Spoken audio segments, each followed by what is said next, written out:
Na última reportagem da série sobre o anarquismo no Brasil, vamos mostrar grupos que se intitulam anarquistas. E tentam trazer para o cotidiano uma forma de organização libertária.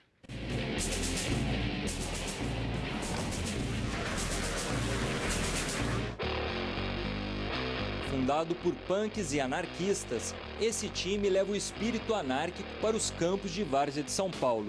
No Autônomos e Autônomas Futebol Clube, a organização do time é pensada por todos. Essa relação horizontal, de todo mundo poder opinar, de alguém chegar e falar, eu acho que tem que ser assim, assado, eu acho que tem que marcar um jogo contra esse time ou contra outro time. Pequenas coisas que talvez as pessoas nem percebam no começo, mas depois começam a jogar no Autônomos, veem que faz toda a diferença em relação aos outros times. No Autônomos, as decisões são tomadas em conjunto. Até pouco tempo atrás, mesmo com um técnico no banco, eram os próprios jogadores que escalavam o time. Com menos pessoas, o time decidiu que um treinador ia definir quem jogava, como ia ser o posicionamento da equipe, esse tipo de coisa do futebol. E aí me deram a autonomia para tomar algumas decisões. A posição política de uns se expressa no esporte, a de outros na própria moradia. Na comunidade Utopia e Luta, no centro de Porto Alegre, vivem cerca de 40 famílias. São os moradores que organizam oficinas de costura, padaria, artes e o cultivo de hortaliças. Cada um ensina aquilo que sabe.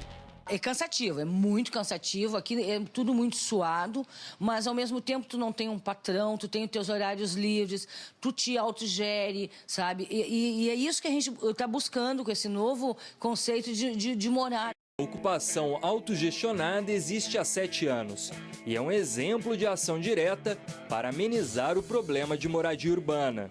Y se siente totalmente honrado por eso y por haber participado y haber aprendido todos estos años para poder multiplicar en otros territorios. Princípios anarquistas como autonomia, autogestão e horizontalidade estão presentes na comunidade Utopia e Luta e no Autônomos Futebol Clube. Esses ideais também faziam parte do movimento sindical, liderado por anarquistas no início do século XX.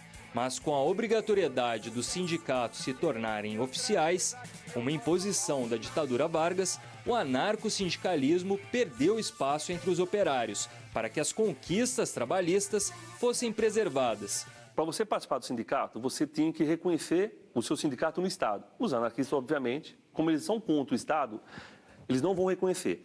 E se você não reconhece o seu sindicato, toda a legislação trabalhista que o Getúlio cria não vai valer para o sindicato que não é reconhecido. Com a ditadura militar a partir dos anos 60, a militância anarquista praticamente desapareceu. Para pensar o movimento anarquista hoje, a gente tem uma dificuldade um pouco maior do que uma leitura tradicional da história do movimento anarquista, porque os grandes grupos, ou como as grandes formas de organização, elas de alguma maneira foram desfeitas, né? E após a repressão e as ditaduras, o processo de organização e as próprias possibilidades de organização foram modificadas. Hoje, a organização anarquista Socialismo Libertário se destaca no campo político. O grupo faz parte da Coordenação Anarquista Brasileira, que conta com 9 coletivos espalhados pelo Brasil. Para o militante, dono de editora que publica livros anarquistas, estar dentro de movimentos sociais e dos sindicatos é um caminho para aumentar o papel político do movimento.